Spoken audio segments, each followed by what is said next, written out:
Hey, it's James, Father's Rights and Resources, hashtag how I got custody. This comment was on my video about when the mom or the custodial dad says, oh, the child doesn't want to go with the other parent, and they're violating the court order and committing contempt. This lady says, I don't know if it's her case or it's her boyfriend or her husband's case with an ex.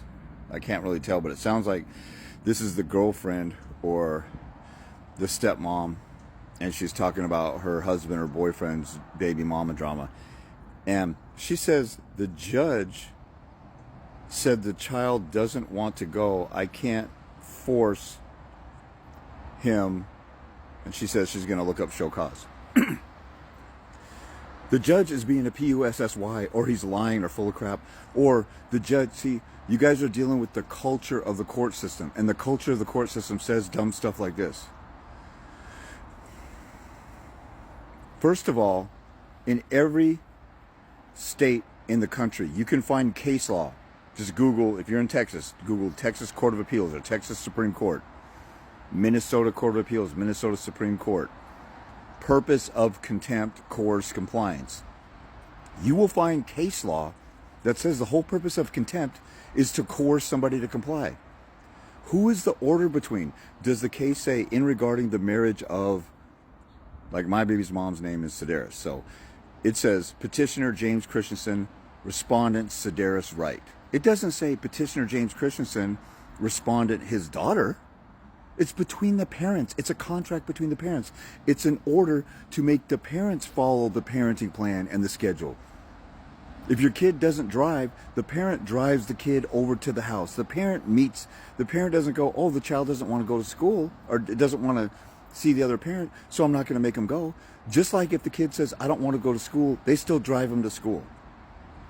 In a truancy case, the court threatens jail time with the parent to coerce the parent to force the child to go to school. In child support proceedings, they threaten jail time and back support and judgments and garnishments with the father to force him to go. What if, I would tell the judge, what if my kid says, and I reply to this lady in there, I would tell the judge, what if my kid says, I don't want dad to pay child support. I want him to spend that money on a vacation to Disneyland or buy me a bicycle. Would the judge go, oh, I can't make the kid change his mind, so I'm not going to make the dad pay child support? It's between the parents. This judge is being a PUSSY at best. Or he's being a treasonous idiot, because you can also, if you do some case law research on contempt, type in your state and do the Court of Appeals or Supreme Court thing and find higher court precedent on contempt and the elements of contempt or the purpose of contempt. So, Massachusetts Court of Appeals, purpose of contempt. Massachusetts Supreme Court, purpose of contempt. Whatever your state is, type that in and then do purpose of contempt. And the purpose of contempt is to coerce compliance. And then also do a search on inherent power of contempt. The court has an inherent power to enforce its orders all the time. So, let's say a judge is in a court, and these are examples I would present to the judge. Your Honor, if somebody stands up in your courtroom or flips you off or flips somebody off and they're acting like juveniles sitting in the pews back there, you would take control of your court and say, knock that off, or I'm going to find you in contempt of court. You give them a warning.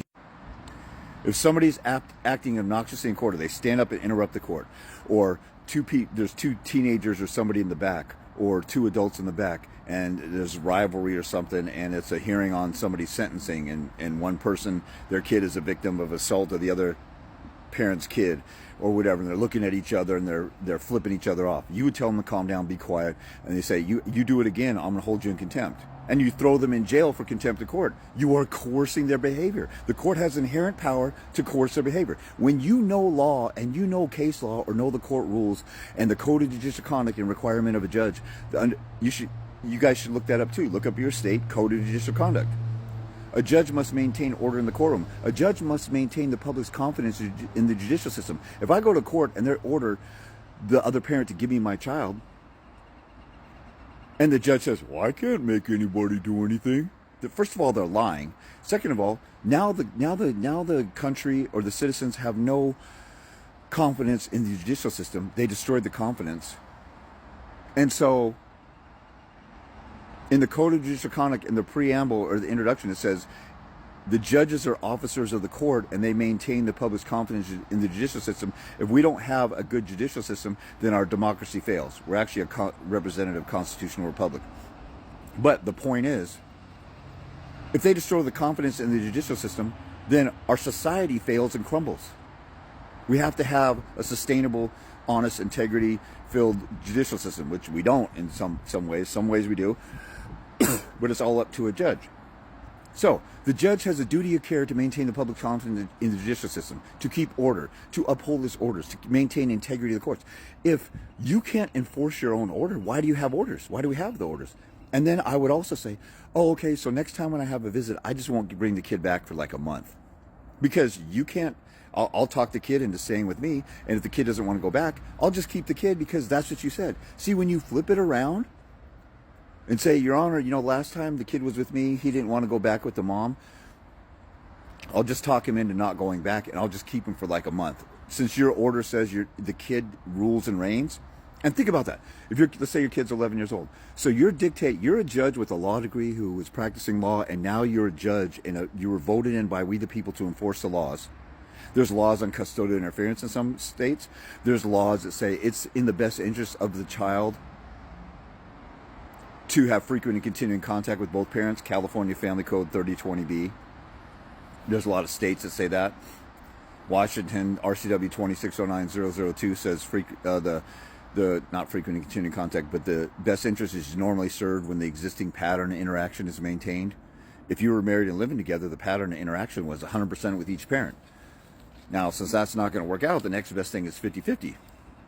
But if you have a court order, it's the parents. See, this is where you guys got to understand. You got to look at the basics. Why is there a court order? Because it's what's best for the child. So we assume you order what's best for a child. The mother's neglecting what's best for the child. The child doesn't know what's best for them. We don't trust a 12-year-old with picking whether they want to take their medicine or not, if they have a disease or a virus or whatever. We make them take that.